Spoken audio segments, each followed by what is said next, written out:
Hello, fellow type 1s. I am coming to you today to talk about how to dose for pizza. Very complicated, right? Perhaps you're just finding me. If so, welcome. This is my 110th Facebook Live since our COVID world began. If you've been following me for a while, thank you. I hope you've been enjoying my videos. I have had a virtual telemedicine practice for 10 years.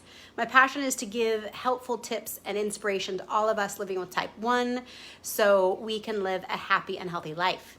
I started back in March because I just felt the heaviness of our new world and wanted to be a source of light and inspiration for all of us with type 1. So I've been doing 110 Facebook Lives since then to inspire you. And today I'm going to eat some pizza. See my pizza right here? Dun, dun, dun, delicious pizza. And we all know it's kind of hard to dose for, isn't it? Well, if you've been following me for a while, you know that I'm not a fan of only carb counting. That's why I have a whole course called Why Carb Counting Doesn't Work. Eating food is much more complicated than just counting our carbs and dosing, right? Because sometimes we have slow carbs, sometimes we have fast carbs, you know. Is 30 grams of fruit gonna react the same as 30 grams of black beans? No. We need to pre-dose the fruit. We need to maybe spread out our dose for the black beans. And then when you eat a lot of protein and fat, that also is gonna slow down your digestion. It's gonna potentially make a lot of insulin resistance with all the fat. The protein can digest over a long time. So I thought I'd just walk you through how I'm going to dose for my pizza today. It's a little leftover pizza. First of all, I want to give a plug for, this is my fave.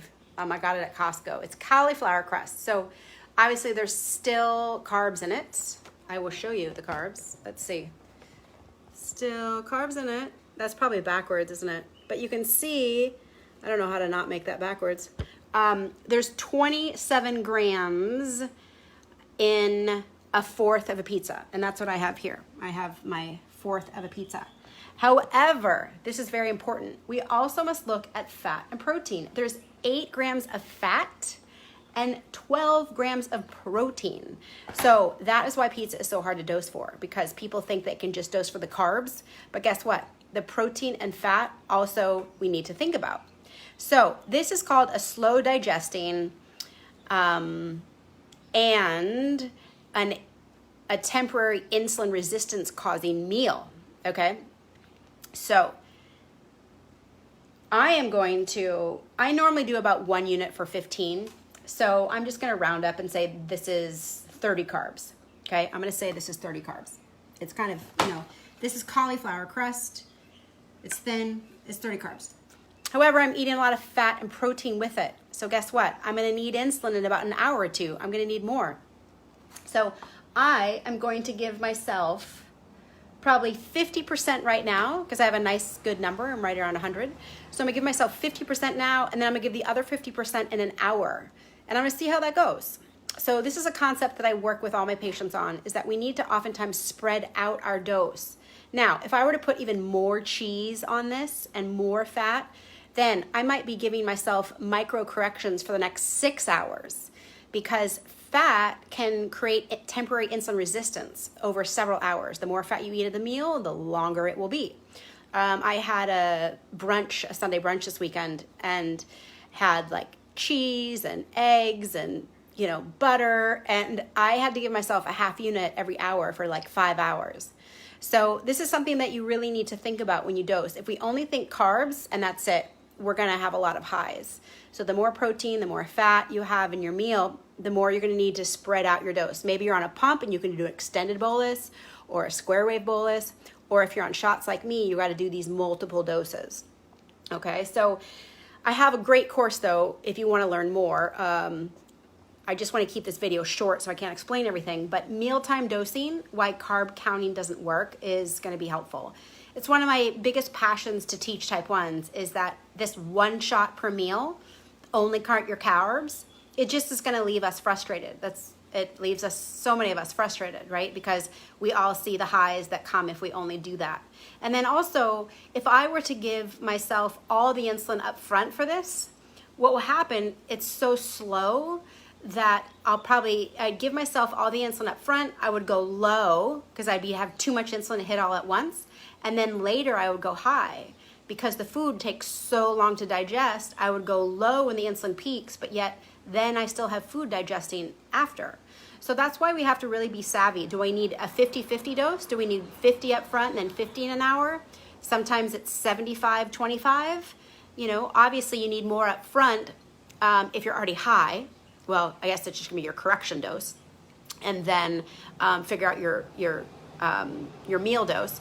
But there's no exact science. The other thing I like to teach people is that we've been giving all this false precision in diabetes as if, you know, you just count your carbs and you dose. You just eat 15 grams of carb when you're low. Your basal rate is always this.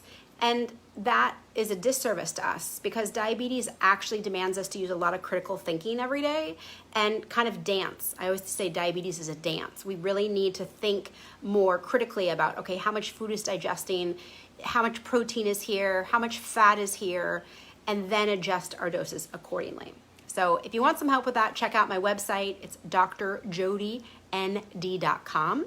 I've got free resources there. I also have courses. I also have a link if you want to chat with me. And before I go, I want to say hi to everybody. Amy is watching. Amy, that pizza makes my son's blood sugar go up as much as regular pizza.